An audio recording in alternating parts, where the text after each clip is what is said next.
નમસ્કાર વિદ્યાર્થી મિત્રો, ગણેશ એજ્યુકેશન સેન્ટરમાં આપનું સ્વાગત છે। ધોરણ 10 માનું યામ ભૂમિતિ પ્રકરણ નંબર 7 આપણે ચાલુ કરવા જઈ રહ્યા છીએ।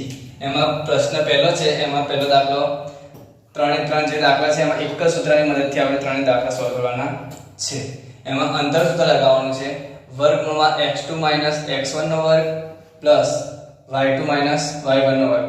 જુઓ હવે દાખલો જુઓ, પહેલો દાખલો છે એમાં જે પહેલું છે એને x1 કહેવાશે અને બીજાને y1, પછી આને x2 y2, પછી આ લખીને આપણે એક સૂત્ર લખવાનું છે, અંતર સૂત્ર એકદમ સિમ્પલ છે, x2 - x1 નો વર્ગ પ્લસ y2 - y1 નો વર્ગ।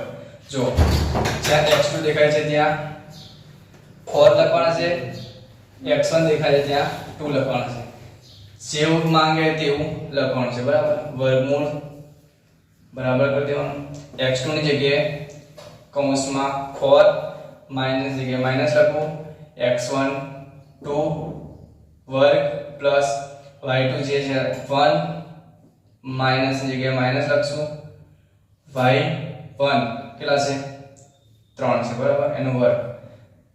વર્ગમૂળમાં જો 4 માંથી 2 જાય કેટલા રહેશે 2, એનો વર્ગ પ્લસ 1 માંથી 3 જાય તો મોટા પદ, હંમેશા મોટાને માન આપવાનું, મોટા પદની નિશાની મૂકવાની। જો 1 માંથી 3 જશે તો 2 રહેશે પણ નિશાની માઈનસ, બરાબર।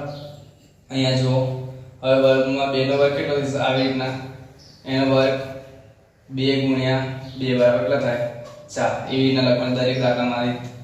4 પ્લસ 2 નો વર્ગ, 2 નો વર્ગ માઈનસ હોય તો તમારે શું કરવાનું, જો -2 ગુણ્યા -2, માઈનસ માઈનસ શું થઈ જશે પ્લસ, તો 2 દુ 4, હંમેશા વર્ગમૂળ માઈનસમાં હોય તો જવાબ પ્લસમાં આવશે 4। વર્ગમૂળમાં 4 + 4 કેટલા થશે 8। પછી જો વર્ગમૂળ કેવી રીતના બહાર કાઢવાનું છે ને, 8 કયા ઘડિયામાં આવે છે, 4 દુ 8 થશે, 4 નું વર્ગમૂળ કેટલું 2, જેનું વર્ગમૂળ નીકળે એ બહાર લખવાના છે, નહીં નીકળતું એને અંદર રાખવાનું, આ એનો જવાબ। ઓકે, હવે બીજો દાખલો જોઈએ, એ પણ એક જ સિમ્પલ જ છે। જો પહેલાને કહેવાશે x1 અને y1 અને x2 y2, એ પણ એક જ સૂત્ર મદદથી, એમાં પણ અંતર સૂત્ર લખવાનું છે, વર્ગમૂળમાં કૌંસમાં x2 - x1 નો વર્ગ પ્લસ y2 - y1 નો વર્ગ। જો જ્યાં x2 દેખાય ત્યાં -1 લખવાના છે, x1 દેખાય ત્યાં -5 લખવાના છે, બરાબર।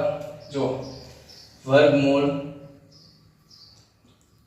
કૌંસ પાડવાનો, x2 કેટલા છે -1, માઈનસ તો માઈનસ, x1 કેટલા છે માઈનસ, કૌંસ જો માઈનસ છે અને સ્પેશિયલ લખવા માટે કૌંસ દર્શાવવું જરૂરી છે, તો ખબર પડે કે આ માઈનસ છે, પછી ખબર ના પડે એટલા માટે કૌંસ y2 છે 3, માઈનસ ની જગ્યાએ માઈનસ લખવું, y1 ની જગ્યાએ -7। જો હવે વર્ગમૂળમાં પહેલા -1 માઈનસ માઈનસ પ્લસ થઈ જશે અને 5 એનો વર્ગ પ્લસ 3 માંથી 7 જાય તો કેટલા રહેશે 5, 4 રહેશે, કેટલા રહેશે 4, નિશાની મોટા પદની મૂકવાની, મોટા પદની નિશાની મતલબ જે સંખ્યા આગળ નિશાની હોય તે મોટું પદ કહેવાશે, બરાબર, મોટા પદની નિશાની મૂકવાની, એનો વર્ગ। જો અહીંયા જો વર્ગમૂળમાં માઈનસ પ્લસ માઈનસ થઈ જશે, બરાબર, તો 1 માંથી 5 જાય કેટલા રહેશે 5, નિશાની 1 માંથી 5 જાય તો 4 રહેશે, કેટલા રહેશે 4, નિશાની મોટા પદની 2 પ્લસ 4 નો વર્ગ 4 ચોક, હમણાં વર્ગ રાખો, ચાલો વાંધો નહીં। હવે વર્ગમૂળ 4 નો વર્ગ કેટલો 16 પ્લસ અહીંયા 4 નો વર્ગ 16, બરાબર, 16 કેટલા થશે, સરવાળો કરે 32 થશે, કેટલા 32। પછી આનું વર્ગમૂળ કાઢવું હોય તો 32 કયા ઘડિયામાં આવે, 16 દુ 32, 16 નો વર્ગ 16 નું વર્ગમૂળ કેટલું 4, જેનું વર્ગમૂળ નીકળે બહાર લખવાનું છે, વર્ગમૂળ નહીં નીકળતું એને અંદર રાખવાનું છે, આ એનો જવાબ, બરાબર। જો આ છે એની રીતે આ છે સેમ્પલ નંબર 3। ચાલો આ જે આગળના બે ગણ્યા છે એવી રીતે ત્રીજો ગણવાનો છે. સેમ ટુ સેમ સૂત્ર લગાશે, અંતર સૂત્ર. બરાબર, પહેલા અંતર સૂત્ર લખવાનું છે. એમાં લખવાનું તમારે વર્ગમૂળમાં x1 વર્ગમૂળમાં x2 માઈનસ x1 નો વર્ગ પ્લસ y2 માઈનસ y1 નો વર્ગ.